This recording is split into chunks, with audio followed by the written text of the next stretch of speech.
Hello दोस्तों, good evening, नमस्कार। आप सभी का एक बार फिर से बहुत बहुत स्वागत है आप सभी के अपने यूट्यूब चैनल परीक्षा के शिक्षा में। आई होप कि आप सभी अच्छे होंगे। आपकी जो तैयारी है बढ़िया तरीके से चल रही है। तो जो बच्चे क्लास में फर्स्ट टाइम है, पहली बार नए हैं, उन सबको बता दें कि हमारे यहाँ पे आपकी बीएड परीक्षा 2024 की आपको तैयारी रेगुलर बेसिस पे करवाए। तो जिसे भी तैयारी पूरी करनी है, कंप्लीट करनी है, चैनल को सब्सक्राइब करके हमारे साथ जुड़ जाइएगा। उसके बाद जो बेल आइकन है उसको ऑन कर लेंगे, ठीक है। और जो क्लासेस आपके बीएड के साथ साथ जो आपके डीएलएड वाले छात्र हैं उनके लिए भी इंपॉर्टेंट होने वाली है।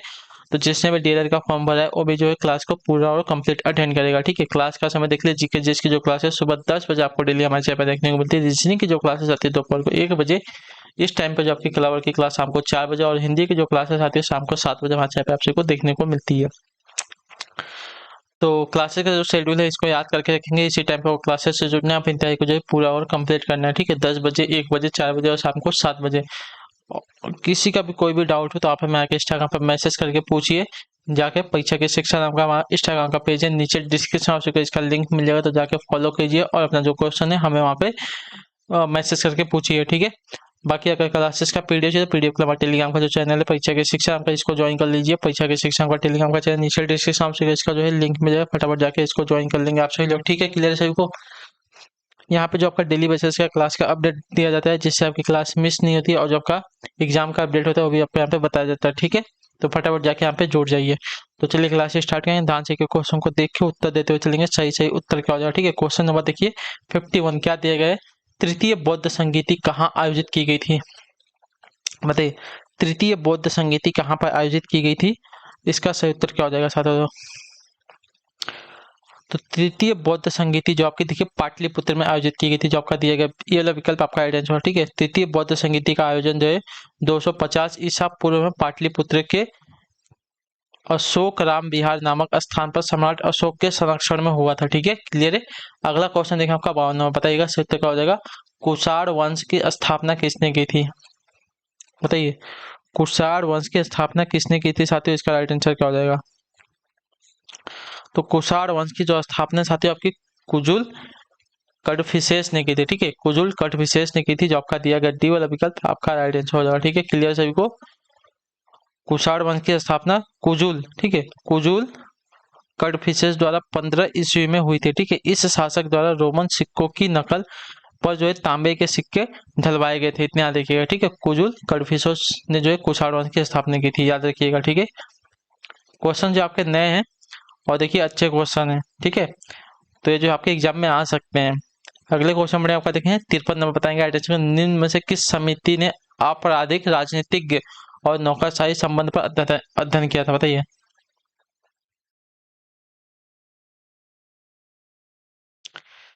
निम्न में से किस समिति ने जो है आपराधिक राजनीतिज्ञ और नौकरशाही संबंध पर अध्ययन किया है? तो इसका राइट आंसर हो जाएगा साथियों आपका वोहरा समिति ने, जो आपका दिया गया यहाँ पे सी वाला विकल्प आपका राइट आंसर हो जाएगा, ठीक है। क्लियर सभी को इसके बारे में। वोहरा समिति ने जो आपका देखिए आपराधिक राजनीतिक और नौकरशाही संबंध पर जो है अध्ययन किया है, ठीक है। क्लियर है सभी को यहाँ तक। चलिए अगला क्वेश्चन देखेंगे क्या पूछा गया, ध्यान से देखिएगा और बताने की कोशिश कीजिएगा। सही उत्तर क्या हो जाएगा आपका। अगला क्वेश्चन है 54 नंबर, 54 नंबर है। देखिए क्या देगा, मुद्रा स्फीति में कौन लाभान्वित होता है? बताइए, मुद्रा स्फीति में कौन लाभान्वित होता है? तो आपका ऋणी, ऋणी जो होता है लाभान्वित होता है, याद रखिए, ठीक है। मुद्रा स्फीति से ऋणी जो है लाभान्वित होते हैं, ठीक है। तथा ऋणदाता जो है इसका प्रतिकूल प्रभाव पड़ता है ऋणदाताओं पर, ठीक है। ऋणदाता द्वारा दिए गए उधार के मूल्य में मुद्रास्फीति के कारण जो है कमी आ जाती है, जिसका लाभ जो है ऋणी को मिलता है, ठीक है। क्लियर है,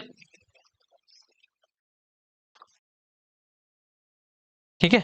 अगला क्वेश्चन देखेंगे आपका 55 नंबर, बताइएगा आइडिया, पृथ्वी का फेफड़ा किन वनों को जो है कहा जाता है? पृथ्वी का फेफड़ा जो है किन वनों को कहा जाता है? तो आपका राइट आंसर हो सकता है उष्णकटिबंधीय वर्षा वनों को, जो आपका दिया गया डी वाला विकल्प आपका सही उत्तर है, ठीक है। उष्णकटिबंधीय वर्षा वनों को जो है पृथ्वी का फेफड़ा कहा जाता है, ठीक है, याद रखिएगा। क्लियर है।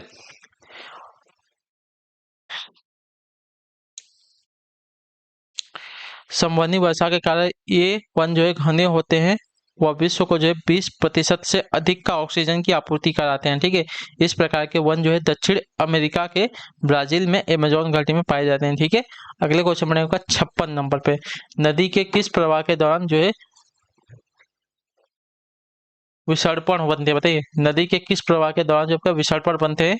तो आपका राइट आंसर हो जाएगा साथियों आपकी निचली या समतल प्रवाह के कारण, जो आपका दिया गया यहाँ पे सी वाला विकल्प आपका राइट आंसर। ठीक है, क्षैतिज अपवर्तन द्वारा नदी समतल मैदानी भाग में जो है विस्तृत बाढ़ के मैदान का निर्माण करती है, जहां प्रवाह मार्ग का ढाल अत्यंत मंद या निचला होने के कारण नदी जो है टेढ़े मेढ़े या सर्पीले मार्ग से प्रभावित होती है, जिसे विसर्पण कहते हैं। ठीक है, चलिए अगले क्वेश्चन में आपको देखें 57 नंबर, बताइएगा सही उत्तर क्या हो जाएगा। किस संविधान संशोधन अधिनियम के अंतर्गत मतदाताओं की जो उम्र है 21 वर्ष से घटकर आपकी 18 वर्ष कर दी गई थी, बताइए। तो मैंने आपको इसके बारे में बहुत बार बताया है, तो आपका राइट आंसर 61वें संविधान संशोधन के लिए। ठीक है, जो आपका दिया यहाँ पे ए वाला विकल्प आपका 61वें संविधान संशोधन अधिनियम द्वारा 1988 के द्वारा। ठीक है, 61वें संविधान संशोधन अधिनियम 1988 द्वारा जो है मतदाताओं की उम्र जो है 21 वर्ष से घटाकर आपकी 18 वर्ष कर दी गई थी। ठीक है, इस अधिनियम द्वारा अनुच्छेद 326 में संशोधन किया गया था। ठीक, अगले क्वेश्चन में आपका देखेंगे 58 नंबर, निम्नलिखित राजपूत वंशों में से किसने जो है 8वीं शताब्दी में दिल्लिका यानी कि देहली शहर की स्थापना की थी, यानी कि दिल्ली शहर की स्थापना की थी। निम्नलिखित में से निम्नलिखित राजपूत वंशों में से, ठीक है, राजपूत वंशों में से किसने जो 8वीं शताब्दी में दिल्लिका यानी कि दिल्ली शहर की स्थापना की थी, यानी कि वर्तमान में दिल्ली नाम जिसका है। तो आपका राइट आंसर साथियों तोमर वंश ने, जो आपका दिया है यहाँ पे सी वाला विकल्प आपका राइट आंसर हो जाएगा। ठीक है, क्लियर है। 8वीं शताब्दी में तोमर वंश के संस्थापक अनंगपाल द्वितीय ने जो आपका दिल्लिका यानी कि दिल्ली या ढिल्लिका पुरी शहर की स्थापना की, जिसे आज हम दिल्ली शहर के नाम से जाना जाता है। ठीक है, अगले क्वेश्चन में आपका देखें 59 नंबर, बताएगा राइट आंसर क्या, निम्नलिखित में से नदियों के किस समूह का उद्गम स्थान जो है तिब्बत में, बताइए। निम्नलिखित में से किन नदियों का उद्गम स्थान आपका तिब्बत में है साथियों। तो देखिए तिब्बत में तो सबसे पहले आपकी जो नदी आएगी ब्रह्मपुत्र आएगी, याद रखें। ठीक है, ब्रह्मपुत्र सिंधु सतलज। ठीक है, तो ब्रह्मपुत्र सिंधु सतलज का जो उद्गम स्थान है साथियों आपका कहाँ है, तो याद रखिएगा और तिब्बत में है। ठीक है, याद रखिएगा। ठीक है, गंगा का आपका गंगोत्री यानी कि उत्तराखंड में है, यमुना का आपका यमुनोत्री उत्तराखंड में है। ठीक है, अगले क्वेश्चन में आपका देखेंगे 60 नंबर पे, इंडिका ग्रंथ के लेखक कौन है, इसका राइट आंसर क्या हो जाएगा, बताइए। इंडिका ग्रंथ के लेखक कौन है, तो देखिए इंडिका ग्रंथ जो यूनानी राजदूत मेगास्थनीज की रचना है। ठीक है, जो आपका दिया यहाँ पे डी वाला विकल्प आपका राइट आंसर। मेगास्थनीज जो एक यूनानी इतिहासकार भी था, जो चंद्रगुप्त मौर्य के दरबार में आया था। ठीक है, इस ग्रंथ में उसने जो है मौर्यकालीन भारत का विस्तृत वर्णन किया है। ठीक है, अगला क्वेश्चन देखें 61 नंबर, उत्तर दीजिए। कौन सा मुगल बादशाह जो है रंगीला के नाम से प्रसिद्ध था, बताइए। कौन सा मुगल बादशाह जो है रंगीला के नाम से प्रसिद्ध था, इसका राइट आंसर क्या हो जाएगा। औरंगजेब, अकबर, मोहम्मद शाह या बहादुर शाह जफर, इसका सही उत्तर क्या हो जाएगा साथियों, बताइए। तो रंगीला के नाम से आपका जो प्रसिद्ध शासक था साथियों यहाँ पे हो जाएगा मोहम्मद शाह, जो आपका सी विकल्प देगा आपका सही उत्तर हो। ठीक है, क्लियर है। मुगल शासक मोहम्मद शाह एक आपका अप्रभावी आनंद लिप्त शासक थे, जिसके कारण उन्हें रंगीला कहा जाता था। ठीक है, उनके बचपन का जो नाम था आपका रोशन अख्तर था। ठीक है, क्लियर है सभी को इसके बारे में। चलिए अगला क्वेश्चन भी देख लेते हैं आपका 62 नंबर प्रश्न, ध्यान से देखिएगा, उत्तर दीजिएगा। सही उत्तर क्या हो जाएगा आपका, देखिए क्या देगा, कैंपोस चारागाह कहाँ पाया जाता है, बताइए। चैंपोस चारागाह जो आपका कहाँ पे पाया जाता है, इसका सही उत्तर क्या हो जाएगा। देखिए चैंपोस चारागाह की बात की जाएगी साथियों, आपका कहाँ पे पाया जाता है, तो आपका राइट आंसर साथियों दक्षिणी अमेरिका में पाया जाता है। आपका दिया गया सी वाला विकल्प आपका सही उत्तर हो जाएगा। ठीक है, क्लियर सभी को इसके बारे में। कैंपोस चारागाह दक्षिण अमेरिका महाद्वीप स्थित ब्राजील का उष्णकटिबंधीय घास का मैदान है। यह घास का मैदान जो है विश्व के महत्वपूर्ण पारिस्थितिक तंत्र में से एक है। ठीक है, क्लियर सभी को, क्लियर है यहाँ तक। ठीक है, अगले क्वेश्चन में आपका देखेंगे 63 नंबर, उत्तर दीजिएगा राइट आंसर। निम्नलिखित में से किस निर्णय में कहा गया है कि धर्मनिरपेक्षवाद और संघवाद भारतीय संविधान की मूल विशेषताएं हैं, तो आपका कहा गया है साथियों SR बोइम मामले में, जो आपका दिया गया यहाँ पे डी वाला विकल्प आपका मार्च 1994 में SR बोमई बोमई बनाम भारतीय संघ मामले में निर्णय में यह कहा गया है कि धर्मनिरपेक्षवाद व संघवाद भारतीय संविधान की मूल विशेषता है। यह निर्णय जो सर्वोच्च न्यायालय की 9 सदस्यीय बेंच ने दिया था। ठीक है, क्लियर सभी को।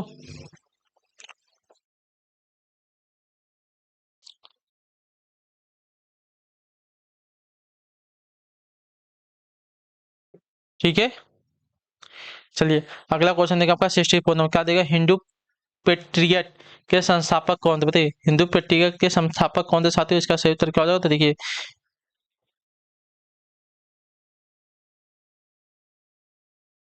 आपके हरिश्चंद्र मुखर्जी जो आपका दिया गया डी वाला विकल्प आपका सही उत्तर हो जाएगा। ठीक है, क्लियर सभी को?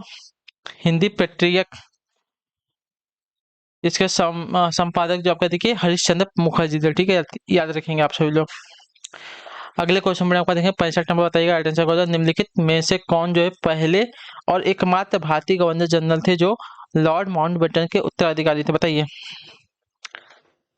तो आपका राइट आंसर हो साथियों चक्रवर्ती राजगोपालाचारी जो आपका दिया गया डी वाला विकल्प आपका राइट आंसर हो जाएगा। ठीक है, क्लियर? चक्रवर्ती राजगोपालाचारी जो वर्ष 1948 में भारत के प्रथम भारतीय गवर्नर जनरल बने।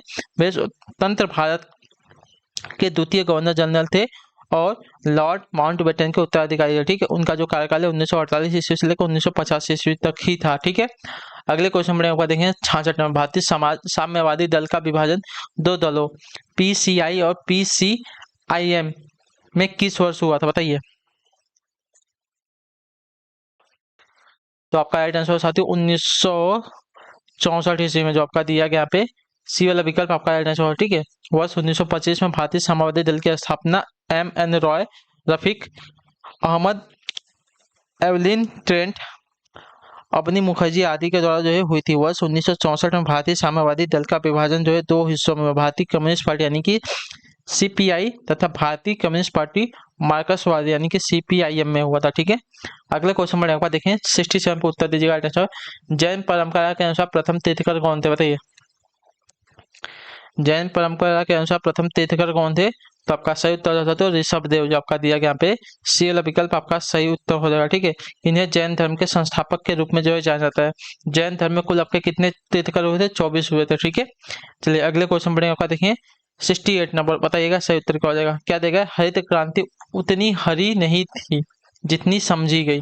ठीक है, इस तथ्य की पुष्टि निम्नलिखित में से कौन करता है? यह मुख्यतः जो है 5 फसलों तक जो सीमित थी, यह सिर्फ चुने हुए क्षेत्रों तक सीमित थी, इससे सिर्फ बड़े किसानों को लाभ मिला। तो देखिए, हरित क्रांति इतनी हरित नहीं थी, मतलब क्या है? हरित क्रांति उतनी हरी नहीं थी जितना समझी गई। इसकी पुष्टि जो आपका देखिए एक और जो वाक्य उससे होते थे। हरित क्रांति वर्ष जो उनका 1960 में, हरित क्रांति जो है वर्ष 1960 में नॉर्मन बोरलॉग द्वारा शुरू की गई थी। ठीक है, इस क्रांति के कुछ नकारात्मक प्रभाव भी थे। इसमें जो है गैर खाद्य अनाज शामिल नहीं थे। मुख्यतः 5 फसलें गेहूं, चावल, ज्वार, बाजरा व मक्का को इस क्रांति में शामिल किया गया था। इस क्रांति के अंतर जो है क्षेत्रीय व अंतरा क्षेत्रीय स्तरों पर आर्थिक विकास को असमानताओं में जो है वृद्धि मिली थी। तो जो आपको दिया गया है या मुख्यतः 5 फसलों तक सीमित थी या सिर्फ चुने हुए क्षेत्रों तक सीमित थी। जो दो कथन है इसके वजह से जो आपकी यह तथ्य जो इसकी पुष्टि करता है कि हरित क्रांति उतनी हरी नहीं थी जितनी समझी गई थी। ठीक है, तो आपका आंसर हो जाएगा 1 और 2 आपका यहाँ पे कथन राइट हो जाएगा। ठीक है, अगला क्वेश्चन देखें आपका 69 नंबर पे, हर्षवर्धन के शासनकाल में किस चीनी यात्री ने भारत की यात्रा की थी? तो आपका राइट आंसर हो सकते हो वेन सांगा ने, जो आपका दिया गया पे बी वाला विकल्प आपका राइट आंसर हो जाएगा। ठीक है, वेन सांगा चीनी बौद्ध भिक्षु व यात्री था, वो भारत में हर्षवर्धन के शासनकाल में आया था। ठीक है, और हर्षवर्धन के निमंत्रण पर जो है 8 वर्षों तक उसने राज्य में रहा था। ठीक है, अगले क्वेश्चन में आपका 70 पर, संयुक्त राज्य अमेरिका के दक्षिण कैलिफोर्निया में मृतक घाटी किसका उदाहरण? बताइए। तो संयुक्त राज्य अमेरिका के दक्षिणी कैलिफोर्निया में स्थित मृतक घाटी जो आपका देखिए डेथ वैली यानी कि रिफ्ट घाटी का उदाहरण है। ठीक है, रिफ्ट घाटी यानी कि डेथ वैली जो आपका दिया गया यहाँ पे सी वाला विकल्प आपका आंसर है। जो जब दो भ्रंश रेखाओं के मध्य का चट्टानी स्तंभ नीचे की ओर धंस जाता है तब आपका रिफ्ट घाटी का निर्माण होता है, याद रखिएगा। ठीक है, तो संयुक्त राज्य अमेरिका के दक्षिण कैलिफोर्निया की जो मृतक घाटी यानी कि डेथ वैली जो है किसका उदाहरण है? तो आपका रिफ्ट घाटी का, याद रखिएगा। अगले क्वेश्चन में आपका 71 नंबर है, रूसी क्रांति किस वर्ष जो है आरंभ हुई थी? रूसी क्रांति जो है किस वर्ष हुई थी? इसका सही उत्तर क्या हो जाता है? रूसी क्रांति जो हुई थी साथी आपकी 1900 कब हुई थी? 17 में हुई थी, जो आपका दिया गया सी वाला विकल्प आपका सही उत्तर हो जाएगा। ठीक है, क्लियर सभी को इसके बारे में? इस क्रांति के परिणाम स्वरूप रूस से जो है जार के स्वेच्छाचारी शासन का अंत हुआ था। ठीक है, रूसी सोवियत संघात्मक समाजवादी गणराज्य की स्थापना हुई। यह जो है क्रांति दो भागों में हुई थी, मार्च 1917 तथा अक्टूबर 1917 में। ठीक है, अगले क्वेश्चन बढ़े आपका देखिए 72 पे, बताइएगा आइडेंटिफाई होगा भारत में सबसे पुरानी पर्वत श्रृंखला कौन सी, बताइए भारत में सबसे पुरानी पर्वत श्रृंखला कौन सी, अरावली है, काराकोरम है, विंध्य है या पश्चिमी घाट है। तो देखिए भारत के सबसे पुरानी पर्वत श्रृंखला की बात करें कि अरावली पर्वत श्रृंखला हो जाएगी, जो आपका दिया गया ये वाला ऑप्शन आपका यहाँ पे सही उत्तर हो जाएगा। ठीक है, क्लियर है। यह जो है दुनिया के सबसे पुराने तह पहाड़ों में से एक है, जो उत्तर पूर्व में दिल्ली से गुजरात के पालमपुर तक दक्षिण पूर्व दिशा में फैला हुआ है। ठीक है, अगले क्वेश्चन में आपका देखें 73 नंबर, उत्तर देंगे आइडेंटिफाई हो जाएगा। ऐसी मुद्रा जिसका विनिमय दर सरकार द्वारा प्रभावित होता है क्या कहलाता है, बताइए ऐसी मुद्रा जिसका विनिमय दर सरकार द्वारा प्रभावित होता है क्या कहलाता है। तो आपका राइट आंसर साथियों प्रबंधित मुद्रा कहलाती है, जो आपका दिया गया डी वाला विकल्प आपका सही उत्तर है। ठीक है, प्रबंधित मुद्रा वह मुद्रा है जिसका मूल्य व विनिमय दर किसी देश की सरकार या केंद्र सरकार द्वारा जो है प्रभावित होती है। ठीक है, क्लियर सभी को इसके बारे में। अगले क्वेश्चन बढ़ेंगे आपका देखिए 74 नंबर, उत्तर देंगे आइडेंटिफाई का भारत के किस राज्य में जो है पंचायती राज का शुभारंभ हुआ था। तो आपका राइट आंसर साथियों राजस्थान राज्य में, जो आपका दिया गया यहाँ पे बी वाला विकल्प आपका सही उत्तर। ठीक है, वर्ष 1959 में जो राजस्थान के नागौर जिले में बलवंत राय मेहता समिति के सुझाव प्रारूप का प्रमुखता देते हुए सर्वप्रथम जो है पंचायती राज का शुभारंभ हुआ था, इतना याद रखेंगे। ठीक है, अगले क्वेश्चन बढ़ेंगे 75 नंबर, बताइएगा आइडेंटिफाई हो जाएगा दीवान ए आमिर को ही। ठीक है, दीवान ए अमीर को ही विभाग की स्थापना किस सुल्तान ने की थी साथियों, इसका सही उत्तर क्या हो जाएगा, बताइए दीवान ए अमीर को ही विभाग की स्थापना किस सुल्तान ने की थी। तो आपका आइडेंटिफाई साथियों मोहम्मद बिन तुगलक ने की थी, जो आपका दिया गया ये वाला विकल्प आपका आइडेंटिफाई। ठीक है, कृषि से संबंधित दीवान ए को ही विभाग की स्थापना आपकी मोहम्मद बिन तुगलक ने की थी। ठीक है, क्लियर सभी को इसके बारे में। इस विभाग के अधिकारी जो है अमीर ए कोही नामक से जाने जाते थे। इस विभाग का उद्देश्य जो है दोआब में खेती की स्थिति में जो सुधार करना था। ठीक है, क्लियर है। अगले क्वेश्चन में आपका देखें 76 नंबर, बताइएगा सर बहुलवाद के जनक कौन है, बताइए बहुलवाद के जनक कौन है। तो देखिए बहुलवाद के जनक की बात की जाएगी आपके गियर्क व मेटलैंड हो जाएगा। ठीक है, गियर्क व मेटलैंड हो जाएगा, तो जो आपका दिया गया यहाँ पे ये वाला विकल्प आपका आइडेंटिफाई हो जाएगा। ठीक है, बहुलवाद विचारधारा स्थापित करने का जो श्रेय है जर्मन समाजशास्त्री गियर्क तथा ब्रिटिश विद्वान मेटलैंड को जाता है। ठीक है, 20वीं शताब्दी में बहुलवाद की अवधारणा संप्रभुता के सिद्धांत के विरुद्ध हुई थी। इस सिद्धांत के अनुसार जो है समाज में आज्ञा पालन कराने की शक्ति एक ही जगह जो है केंद्रित नहीं होनी चाहिए थी। ठीक है, अगले क्वेश्चन में आपका देखिए 47 नंबर है, फेबियन समाजवाद का विकास सर्वप्रथम किस देश में हुआ था, बताइए फेबियन समाजवाद का जो विकास है सर्वप्रथम किस देश में होता है साथियों, इसका सही उत्तर क्या हो जाएगा। तो आपका सही उत्तर साथियों ब्रिटेन में, जो आपका डी वाला ऑप्शन दिएगा आपका सही उत्तर हो जाएगा। ठीक है, क्लियर सभी को इसके बारे में। फेबियन समाजवाद का जो विकास है सर्वप्रथम ब्रिटेन में हुआ था। यह समाजवाद की जो है विकास मूलक विचारधारा है, जो मार्क्स व लेनिन की क्रांतिकारी विचारधारा से भिन्न है। यह विचारधारा जो है आर्थिक गतिविधियों के एक प्रभावी निष्पक्ष प्रशासित राज्य की नियमित भागीदारी की वकालत करती थी। ठीक है, अगले क्वेश्चन में आपका देखें 78 नंबर पर, उत्तर देंगे आइडेंटिफाई भारतीय संविधान के किस अनुच्छेद के आधार पर जो संशोधन किया जा सकता है, बताइए। तो आपका राइट आंसर साथियों यहाँ पे हो जाएगा 368 का। ठीक है, जो आपका दिया गया डी वाला विकल्प आपका राइट आंसर हो जाएगा। ठीक है, क्लियर है। संविधान संशोधन की प्रक्रिया जो भारतीय संविधान के भाग 20 के अनुच्छेद 368 के अंतर्गत आती है। ठीक है, अनुच्छेद 368 में वर्णित प्रक्रिया के अनुसार जो है संसद संविधान में नए उपबंध जोड़कर या किसी उपबंध को हटाकर या बदलकर जो है संविधान में जो संशोधन कर सकती है। ठीक है, क्लियर है। अगले क्वेश्चन बढ़ेंगे आपका 79 नंबर, ऑन लिबर्टी नामक ग्रंथ किसने लिखा, बताइए ऑन लिबर्टी नामक ग्रंथ किसने लिखा है। तो देखिए ऑन लिबर्टी नामक ग्रंथ जो आपका लिखा चाहते हो J.S. मिल ने, जो आपका ये वाला विकल्प देगा आपका राइट आंसर हो जाएगा। ठीक है, क्लियर है। ऑन लिबर्टी नामक पुस्तक की रचना जो आपके जॉन स्टुअर्ट मिल ने की थी। ठीक है, वे एक प्रसिद्ध दार्शनिक राजनीतिज्ञ व शास्त्री थे। ठीक है, क्लियर है। अगला क्वेश्चन देखिए 80 नंबर, क्या देगा ध्यान से देखिएगा, बताइएगा राइट आंसर क्या हो जाएगा। आर्यन मल्होत्रा किससे, बताइए आर्यन मल्होत्रा समिति का जो संबंध है किससे था, कर सुधार से था, बीमा क्षेत्र से था, बैंकिंग क्षेत्र से या बीमार उद्योग से था। तो देखिए इसका राइट आंसर हो जाएगा साथियों यहाँ पे आपका बीमा क्षेत्र से, जो आपका दिया गया बी वाला विकल्प आपका राइट आंसर हो जाएगा। ठीक है, आर्यन मल्होत्रा समिति जो है बीमा क्षेत्र से संबंधित था। ठीक है, क्लियर है। 1993 में भारतीय रिजर्व बैंक के पूर्व गवर्नर RN मल्होत्रा की अध्यक्षता में इस समिति का जो है गठन किया गया था, जिसका लक्ष्य जो है बीमा क्षेत्र में सुधार करना था। ठीक है, अगला क्वेश्चन 81 नंबर है, बंद अर्थव्यवस्था का तात्पर्य क्या बताइए। बंद अर्थव्यवस्था का क्या तात्पर्य होता है, देखिए बंद अर्थव्यवस्था का जो तात्पर्य होता है साथियों आपका होता है आयात निर्यात बंद से। ठीक है, तो जो आपका दिया गया यहाँ पे डी वाला विकल्प आपका राइट आंसर हो जाएगा। ठीक है, बंद अर्थव्यवस्था का तात्पर्य उस देश से है जो किसी अन्य देश के साथ वित्तीय आदान प्रदान या व्यापार नहीं करता। यह देश किसी भी अंतर्राष्ट्रीय व्यापार में भाग नहीं लेता, अर्थात कोई आयात निर्यात की प्रक्रिया नहीं होती है। ठीक है, क्लियर है सभी को। चलेंगे अगले क्वेश्चन पर आपका 82 नंबर पे क्या देगा, मनोविज्ञान की प्रथम प्रयोगशाला किसने स्थापित की थी। इसका सही उत्तर क्या हो जाएगा, देखिए मनोविज्ञान की प्रथम प्रयोगशाला जो आपकी स्थापित की थी साथियों आपकी डब्ल्यू हुट ने की थी। डब्ल्यू हुट ने, तो जो आपका दिया गया ये वाला विकल्प आपका राइट आंसर होगा। ठीक है, क्लियर सभी को इसके बारे में।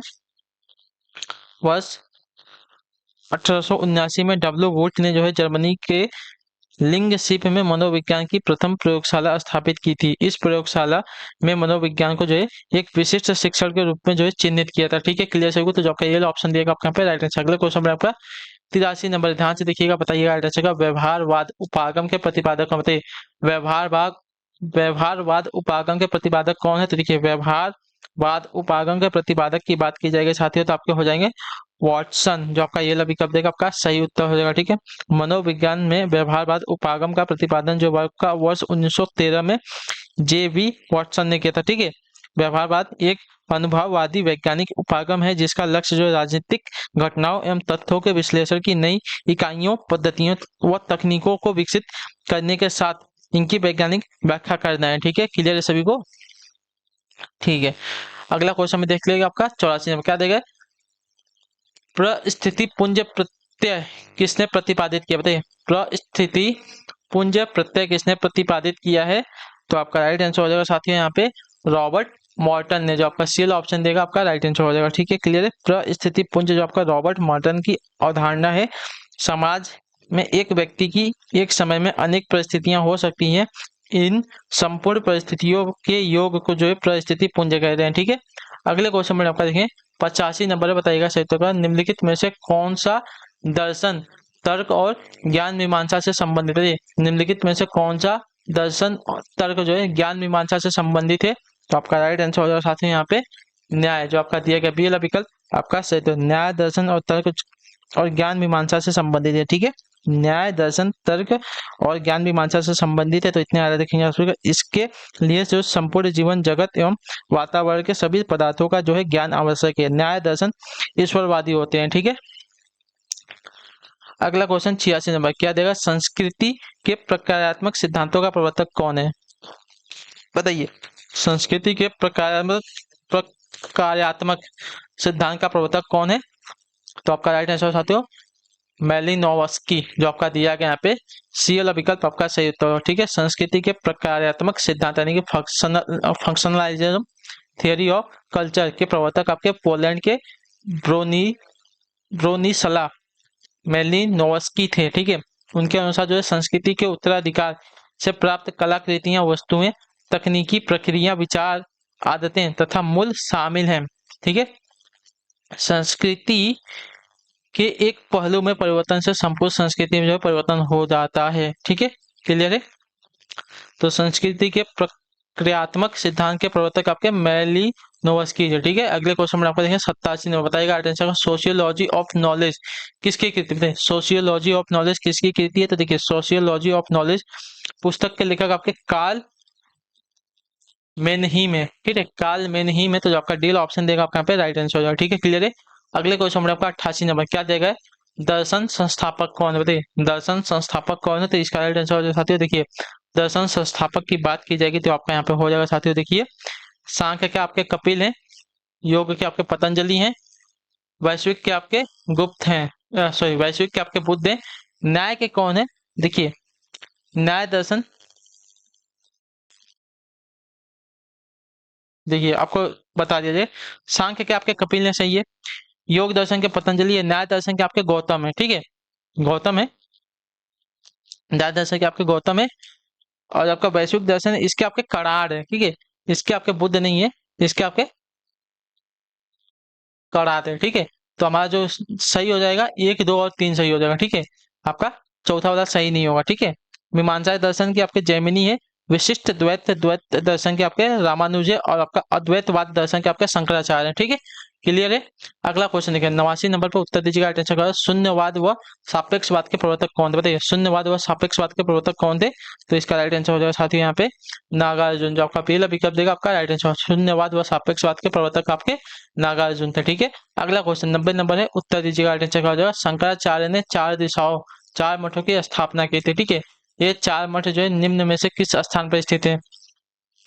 तो आपका राइट आंसर साथियों आपके देखिए द्वारका, पुरी, ज्योतिर्मठ और श्रृंगेरी में। ठीक है, श्रृंगेरी में। तो जो आपका ये वाला विकल्प देगा आपका राइट आंसर। आदि शंकराचार्य ने जो है भारतीय सनातन परंपरा को जो है पूरे देश में फैलाने के लिए भारत के चार कोनों में चार शंकराचार्य मठों की स्थापना की थी। ठीक है, श्रृंगेरी यह मठ जो है भारत के दक्षिण में रामेश्वर में स्थित है। यह कर्नाटक के सबसे प्रसिद्ध मठों में से एक है। ठीक है, गोवर्धन मठ, यह मठ जो उड़ीसा के पुरी में है। इस मठ का जो है संबंध आपका भगवान जगन्नाथ मंदिर से है। ठीक है, शारदा मठ, द्वारका मठ को जो है शारदा मठ के नाम से भी जो है जाना जाता है। यह मठ जो है गुजरात के द्वारका धाम में स्थित है। ज्योतिर्मठ जो आपका उत्तराखंड के बद्रिकाश्रम में है। इसकी स्थापना जो शंकराचार्य ने 8वीं शताब्दी में की थी। ठीक है, चलिए अगले क्वेश्चन में आपका 91 नंबर उत्तर दीजिएगा। आंसर का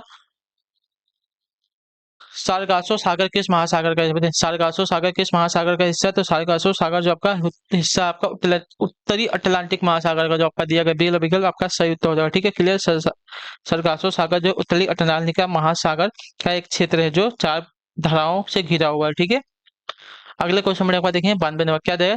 व्यापारिक हवाएं वे हवाएं हैं जो क्या है? बताइए, व्यापारिक हवाएं वे हवाएं हैं क्या है इसमें? तो इसमें से कोई नहीं है। ठीक है, व्यापारिक हवाएं वे हवाएं हैं। तो ये देखिए, व्यापारिक हवाएं वे हवाएं हैं जो विषुवत रेखा से लगभग 30 डिग्री उत्तर और दक्षिण में पूर्व से पश्चिम की ओर मजबूती से चलती हैं। ठीक है, भूमध्य रेखा पर लगभग कोई हवा नहीं होती, इसलिए ये क्षेत्र को कभी कभी उदासी कहा जाता है। ठीक है, क्लियर है।